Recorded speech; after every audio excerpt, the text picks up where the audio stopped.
Welcome to the Slop Farm. Enjoy the video. You'll start by verifying prerequisites. Make sure Samsung Keyboard is the default and the app is updated. This avoids compatibility issues. Open Settings, go to General Management, then Samsung Keyboard. Don't stop until you see Keyboard Settings. Once there, enable Wi-Fi or mobile data, and if available, back up your keyboard preferences so you can restore them after updating.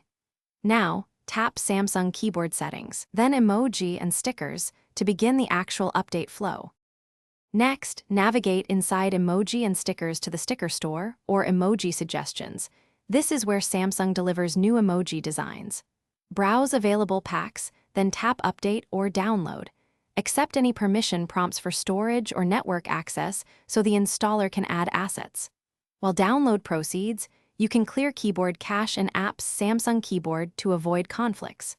Once the download finishes, restart the keyboard by switching apps or toggling Samsung Keyboard off and back on to load the new emoji resources. Finally, verify the change across apps. Open Messages, Notes, and a third-party messenger to confirm new emoji render correctly. If you don't see updates, clear Samsung Keyboard cache and, if needed, data. Then reselect the keyboard as default and reinstall the emoji pack. If issues persist, reboot your phone and check for system updates.